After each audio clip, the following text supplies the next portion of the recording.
Hi dears, M G യൂണിവേഴ്സിറ്റിയുടെ first allotment വന്നിട്ടുണ്ട് കേട്ടോ. അപ്പോൾ നിങ്ങൾ പ്രൊഫൈൽ ലോഗിൻ ചെയ്തിട്ടുണ്ടെങ്കിൽ നിങ്ങൾക്ക് അലോട്ട്മെൻറ്റ് ഉണ്ടോ എന്ന് അറിയാനായിട്ട് സാധിക്കും. അപ്പോൾ നിങ്ങൾക്ക് എല്ലാവരും അലോട്ട്മെൻറ്റ് കിട്ടിയേക്കണ എല്ലാവരും തന്നെ നിങ്ങളുടെ പ്രൊഫൈലിലൂടെ തന്നെ നിങ്ങൾക്ക് ഫീസ് അടക്കാനുള്ള ഒരു ഓപ്ഷൻ ഉണ്ട്. അതിലൂടെ നിങ്ങൾ യൂണിവേഴ്സിറ്റിക്ക് അടക്കാനുള്ള ഫീസ് അത് 1485 രൂപയാണ്. എം ജി യുന്ന് തന്നെ യു ജി ചെയ്തവർക്ക്. എം ജി യുവിന് പുറത്താണ് നിങ്ങൾ യു ജി ചെയ്തെങ്കിൽ 1795 രൂപ അടയ്ക്കണം കേട്ടോ. SC/ST കുട്ടികൾക്ക് 50 രൂപ മാത്രം ഫീസ് അടച്ചാൽ മതി. അത് നിങ്ങൾക്ക് എങ്ങനെ വേണമെങ്കിലും ഇപ്പോൾ പേടിഎമ്മോ ഗൂഗിൾ പേ അങ്ങനെ എന്ത് വേണമെങ്കിലും ഉപയോഗിച്ചിട്ട് അടക്കാം, അത് കുഴപ്പമില്ല. എന്നിട്ട് നിങ്ങൾ ഫീസ് അടച്ചതിന് ശേഷം നിങ്ങൾ അലോട്ട്മെൻറ്റ് മെമ്മോ ഡൗൺലോഡ് ചെയ്തെടുക്കുക. ഇപ്പോൾ കിട്ടിയേക്കണ ആ മെമ്മോ ഇല്ലേ, അലോട്ട്മെൻറ്റ് മെമ്മോ ഡൗൺലോഡ് ചെയ്തെടുക്കുക കേട്ടോ. ഇപ്പോൾ നിങ്ങൾക്ക് ഇഷ്ടമില്ലാത്തൊരു കോഴ്സ് ആണെങ്കിൽ പോലും അല്ലെങ്കിൽ കോളേജ് ആണെങ്കിൽ പോലും നിങ്ങൾ ഓപ്ഷൻ വെച്ചതുകൊണ്ടാണ് അത് വന്നേക്കണേ. അപ്പോൾ നിലവിൽ നിങ്ങൾ ഫീസ് അടച്ച് അഡ്മിഷൻ എടുക്കുക, അല്ലെങ്കിൽ നിങ്ങൾ ഈ അലോട്ട്മെൻറ്റിൽ നിന്ന് ഇനി 2-3 അലോട്ട്മെൻറ്റിൽ നിന്ന് ഔട്ടായി പോകും. നിങ്ങൾക്കറിയാലോ PGക്കൊക്കെ വളരെ കുറച്ച് സീറ്റ് ഉള്ളൂ. ഇനി നമുക്ക് വീണ്ടും ഒരു സമയം തരുന്നുണ്ട് അപ്ലൈ ചെയ്യാനായിട്ട്. അപ്പോഴത്തേക്കും നമ്മൾ വിചാരിച്ച സീറ്റ് ഉണ്ടാവണം എന്ന് നിർബന്ധമില്ല. അപ്പോൾ നിങ്ങളിപ്പോൾ കിട്ടിയേക്കണയിൽ ഫീസ് അടച്ച് നിങ്ങൾ അത് യൂണിവേഴ്സിറ്റിക്ക് അടക്കാനുള്ള ഫീസാണ് ആദ്യം അടക്കേണ്ടത്. അതിനുശേഷം നിങ്ങൾ ഈ പറയുന്ന നമ്മുടെ അലോട്ട്മെൻറ്റ് മെമ്മോയും സർട്ടിഫിക്കറ്റുകൾ 10th 12th സർട്ടിഫിക്കറ്റ്, പിന്നെ ഇപ്പോൾ നമ്മളുടെ UGയുടെ സർട്ടിഫിക്കറ്റ്, TC/CC, അതുപോലെ തന്നെ മൈഗ്രേഷൻ ആവശ്യമുള്ളവർ ആ ഒരു സർട്ടിഫിക്കറ്റ്, അതായത് MG യൂണിവേഴ്സിറ്റിന് പുറത്താണ് നിങ്ങൾ UG ചെയ്തെങ്കിൽ മൈഗ്രേഷൻ സർട്ടിഫിക്കറ്റ് ആവശ്യമുണ്ടാവും. പിന്നെ നിങ്ങൾ SC/ST ആണെങ്കിൽ അതിൻ്റെ കാസ്റ്റ് സർട്ടിഫിക്കറ്റ്, അല്ലെങ്കിൽ അല്ലാതെ വേറെ ഏതെങ്കിലും ഇപ്പോൾ മുസ്ലിം റിസർവേഷനിലാണ് കിട്ടിയേക്കണമെങ്കിൽ OBC NCL സർട്ടിഫിക്കറ്റ്, അങ്ങനെയുള്ള റിസർവേഷൻ CWS ആണെങ്കിൽ അതിൻ്റെ സർട്ടിഫിക്കറ്റ് ഒക്കെ ആയിട്ടാണ് നിങ്ങൾ കോളേജിൽ പോയി ജോയിൻ ചെയ്യേണ്ടത് കേട്ടോ. അപ്പോൾ അതിന് ഇപ്പോൾ നിലവിൽ സമയം തന്നേക്കുന്നത് 26-ാം തീയതിയാണ് അല്ലേ.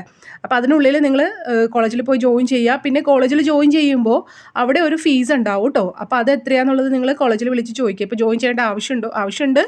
പക്ഷേ അതിനെപ്പറ്റി കൂടുതലായിട്ട് നിങ്ങൾക്ക് എവിടെയാണോ ഇപ്പോൾ അലോട്ട്മെൻറ്റ് കിട്ടിയേക്കണേ ആ കോളേജിൻ്റെ വെബ്സൈറ്റിൽ നമ്പർ ഉണ്ടാവും, അല്ലെങ്കിൽ ഇവിടെ തന്നെ കോളേജുകളുടെ നമ്പർ നമുക്ക് റിസോഴ്സസ് കിട്ടും. അപ്പോൾ അതിൽ നിങ്ങൾ വിളിച്ച് ചോദിച്ചിട്ട്, മിക്കവാറും ഇപ്പോൾ ഗവൺമെൻറ് കോളേജൊക്കെ ആണെങ്കിൽ അധികം ഫീസൊന്നും ആവില്ല ജോയിൻ ചെയ്യാനായിട്ട്. പക്ഷേ എയ്ഡഡ് കോളേജൊക്കെ ആണെങ്കിൽ ഫീസ് വ്യത്യാസമുണ്ട്. സോ അതൊന്ന് വിളിച്ച് നോക്കുക കേട്ടോ. 10,000 വരെയൊക്കെ ചില കോളേജസിൽ, അതിലും കൂടുതലും ഒക്കെ ചിലർ വാങ്ങുന്നുണ്ടെന്ന് തോന്നുന്നു. അപ്പോൾ ആ ഒരു ഫീസ് എത്രയാണെന്നുള്ളത് മനസ്സിലാക്കിയിട്ട്, ഈ യൂണിവേഴ്സിറ്റിക്ക് അടച്ച ഫീസ് അല്ലാതെ കോളേജിൽ ജോയിൻ ചെയ്യേണ്ട ഫീസാണ് പറയുന്നത്, അതും കൂടി മനസ്സിലാക്കിയിട്ട് നിങ്ങളിപ്പോൾ കോളേജിൽ 26/6/2025 4 മണിക്ക് മുമ്പായിട്ടാണ് ജോയിൻ ചെയ്യാൻ പറഞ്ഞേക്കണം കേട്ടോ. അപ്പോൾ ഇപ്പോൾ ടെമ്പററി ആയിട്ട് എടുക്കാൻ പറ്റുമെന്ന് വെച്ചാൽ, നിങ്ങൾക്കിപ്പോൾ ഹയർ ഓപ്ഷൻസ് ഉണ്ടെങ്കിൽ, നിങ്ങളുടെ മുകളിലുള്ള ഓപ്ഷൻസ് ഉണ്ടെങ്കിൽ നിങ്ങൾക്ക് അടുത്ത അലോട്ട്മെൻറ്റിൽ പുതിയൊരു കോഴ്സ് ഒരു കോളേജോ കിട്ടുവാണെങ്കിൽ നിങ്ങൾക്ക് അതിലേക്ക് മാറാം, കുഴപ്പമില്ല. അപ്പോൾ നിങ്ങൾക്ക് ടെമ്പററി എന്ന് പറയാം വേണമെങ്കിൽ. പക്ഷേ ആ കോളേജിൽ ചെല്ലുമ്പോൾ നിങ്ങൾക്ക് പെർമനൻ്റ് ആയിട്ട് എടുക്കണം എന്ന് പറയും, അങ്ങനെ എടുക്കുക. പക്ഷേ നിങ്ങളുടെ ഇപ്പോൾ കിട്ടിയേക്കണതിന് മുകളിലുള്ള ഓപ്ഷൻ, താഴെയുള്ളതെല്ലാം ഡിലീറ്റ് ആയി പോയിട്ടുണ്ടാവും. മുകളിലുള്ള ഓപ്ഷനിലേക്ക് ഇനിയുള്ള അലോട്ട്മെൻറ്റിൽ നിങ്ങളെ പരിഗണിക്കും. സോ അതനുസരിച്ചിട്ട് കിട്ടുവാണെങ്കിൽ നിങ്ങൾക്ക് ആ കിട്ടിയ കോളേജിലേക്ക് ഇവിടെ പോയി ഫീസും സർട്ടിഫിക്കറ്റും ഒക്കെ വാങ്ങിയിട്ട് ആ കോളേജിൽ പോയി ജോയിൻ ചെയ്യാനായിട്ട് സാധിക്കും കേട്ടോ. അപ്പോൾ ഇത് ഇപ്പോൾ കിട്ടിയേക്കണ ചെയ്താലാണ് അടുത്ത അലോട്ട്മെൻറ്റിൽ നിങ്ങളെ പരിഗണിക്കുകയുള്ളൂ. അപ്പോൾ ഈ കാര്യങ്ങളൊക്കെ ഒന്ന് കറക്റ്റായിട്ട് ചെയ്യാം കേട്ടോ. ചിലപ്പോൾ സർട്ടിഫിക്കറ്റ് ഒന്നും അവിടെ വാങ്ങി വെക്കൂല. ഹയർ ഓപ്ഷൻ ഉണ്ടെങ്കിൽ നിങ്ങൾക്ക് ചിലപ്പോൾ തിരിച്ച് തരും, വെരിഫൈ ചെയ്തിട്ട്.